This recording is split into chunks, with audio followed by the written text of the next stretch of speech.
On August 14th, Nick and I made our way to Evanston, Illinois, home of our Rotary International headquarters and our new home for the next 2 years. I must confess, I was incredibly excited to finally sit in my president-elect office, to work from a space that I have respected for years. And it was also nice to work from someplace other than my dining room table. Within the first week, I received a private message from a Rotarian early in the morning. He said, "I'm not sure if you remember me. You've spoken at our club, and we met in Hamburg." He went on to say that he had a long-shot favor to ask me. His club had a relationship with a scholar and peace activist in Kabul, Afghanistan, a young woman who was now in danger. Was there anything I could do to help get her onto an evacuation plane? He told me that smartphones were being confiscated and she was using hers with a private network to mask where she was phoning from. We all remember the scenes as thousands of desperate people were trying to flee from the Kabul airport. From the comfort of my new office and sitting behind my big desk, I suddenly felt very small. Who was I, and what could I possibly do? A few years earlier, Pat Merriweather, one of our incoming Rotary International directors, introduced me to a peace fellow who held the kind of position that could influence this type of situation. Now, it was my long shot.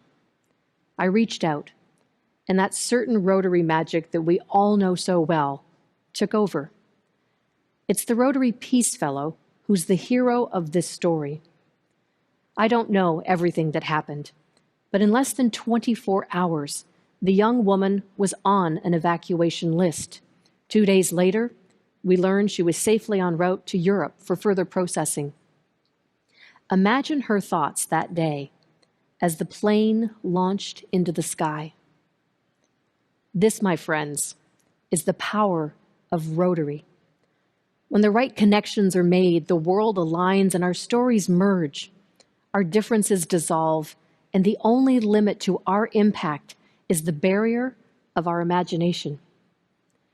I want to take you to November 9th, 2014. Nick and I found ourselves on the rooftop of a hotel in Berlin, looking down on over 1 million people. They were there in jubilant celebration at the 25th anniversary of the fall of the Berlin Wall, also known to us as the end of the Cold War. Earlier that day, at an event hosted by past President Holger, I met a woman by the name of Tatiana Jury. At the time, 25 years earlier, she was a fresh-faced young radio reporter in the east of Berlin. She shared, "We had no idea what was going on. My news director was having a nervous breakdown, and I didn't know what to do." So, she took her tape recorder, and she went out to explore, because in her words, when you want to grab history, you have to grab history. She saw thousands of people going back and forth between the East and the West. She saw people chipping away at the barrier, and she went back to her newsroom and she filed her story. As I heard Tatiana share this, the power of connection was once again weaving its magic. On that exact same day, I was also a rookie reporter.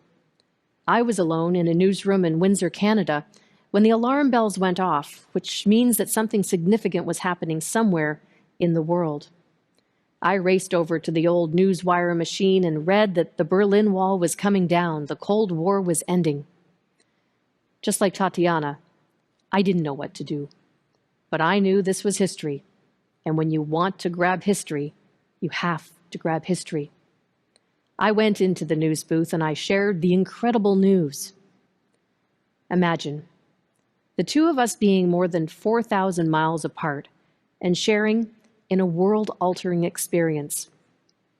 So 25 years later, when Tatiana and I met, we shared tears. I don't know whether the newswire story was hers, but I choose to believe it was. Only when we live in shared experience like this can we create world peace through understanding. And that world can only manifest when we commit ourselves to equity, human rights, and fairly allocating community resources. Or, perhaps as we all best know it, being fair to all concerned. As we strive to weave diversity, equity, and inclusion into Rotary, removing barriers is the key to inclusion, and inclusion is the key to membership. Well, this may seem like a new call to action. It's not new thinking. I want you to listen to the actual recording of our founder, Paul Harris, in 1933 at our 24th annual convention. Rotary is thrown open to representatives of all walks of life, to representatives of all countries and all forms of religion. Herein lies the genius and the glory of Rotary. While Rotarians differ in many respects, in two respects, they are in perfect accord. Brilliant. Absolutely brilliant. A few years ago, I was interviewed on an American television program. Just prior to the start of the taping, the host revealed something quite striking. He had been a Rotarian for over 30 years, but it was only recently that he got Rotary. He became involved in a project that delivered coats to children in his community, and for the first time, it all clicked. He saw firsthand the power of service, and he became truly engaged. He even went on to serve as a club president. Imagine, more than 1,500 club meetings before he finally got Rotary. So what lesson does this offer us? We must engage our members. My hometown, Windsor, is the automotive capital of Canada. I know my way around a shop floor, and I was raised in this highly competitive marketplace. When something wasn't working, we retooled. A plant would shut down for a couple of months to prepare for new parts or an enhanced model. The past few decades have been tough, as plants have had to shut down due to competitive market forces. Tens of thousands of jobs were lost, never to be replaced. So what do you do in this kind of situation? You adapt.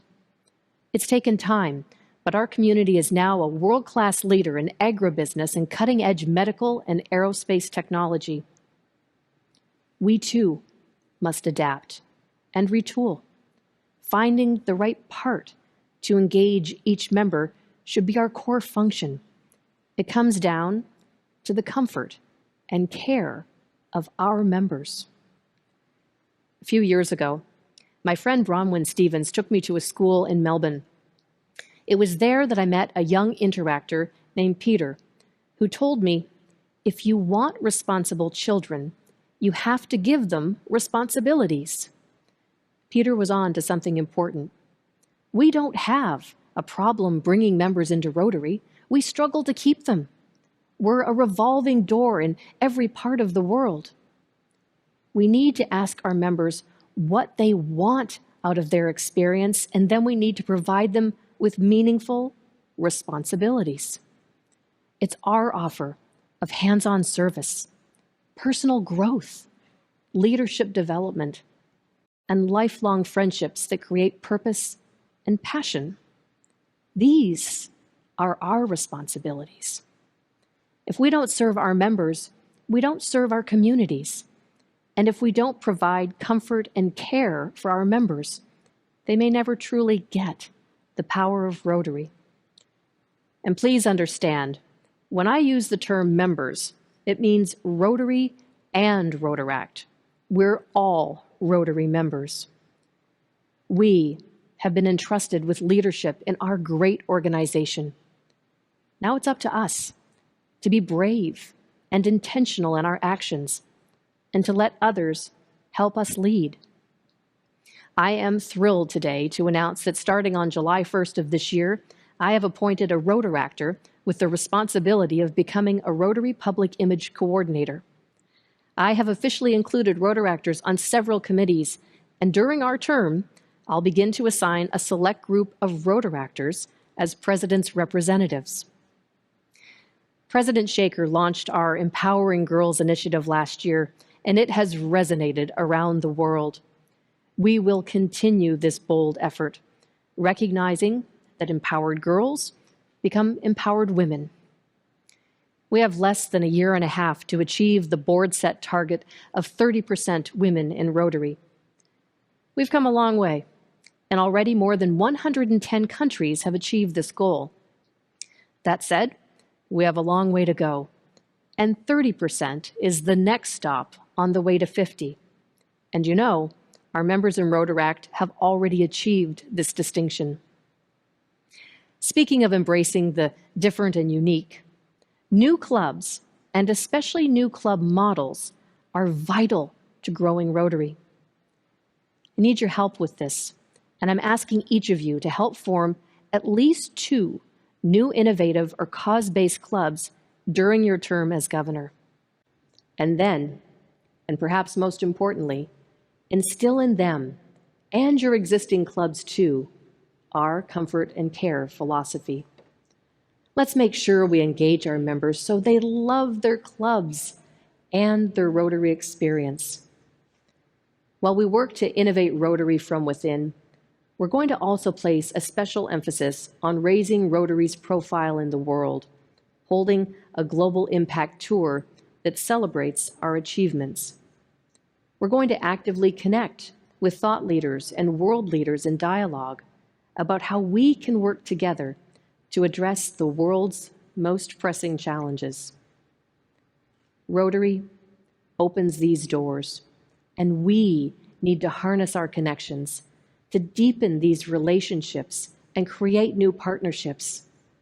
And the best part is, this can happen at every level of leadership. We all feel the impact that Rotary service and Rotary values have on us. Now it's our opportunity to share that feeling with others.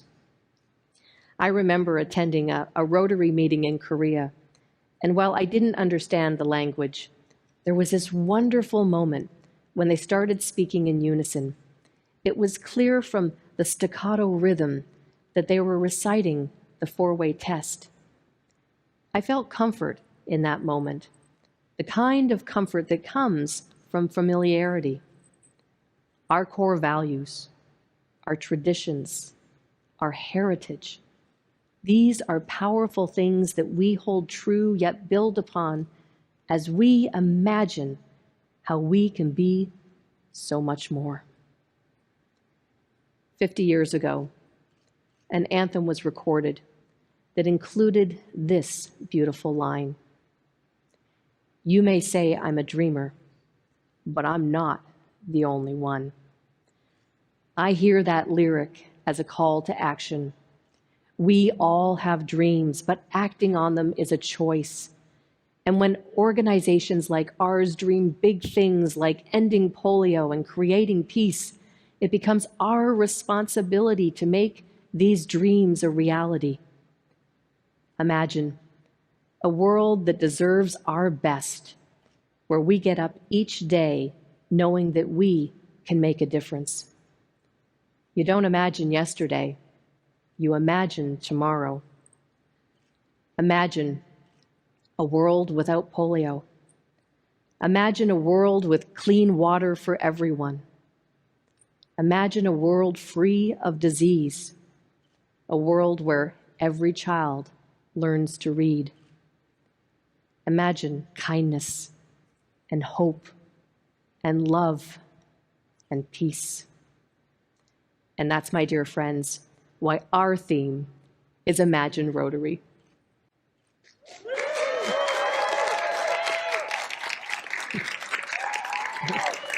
Thank you.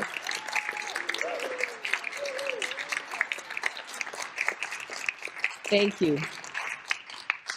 Imagina Rotary. Imaginons le Rotary. Imagina i Rotary. Imagine Rotary. Sang sang hara Rotary. Imagina u Rotary. Shang shang fulun. I hope that it's meaningful in all of our languages. There is a great line in the song from the Broadway musical Rent. 525,600 minutes. How do you measure a year in a life? Some of you may be familiar with this play, or some of you may be more familiar with the Puccini opera that inspired it, La Bohème. My friend, sitting Governor Michelle Barrere, recently challenged many of us to think about how each one of us gets the same number of minutes.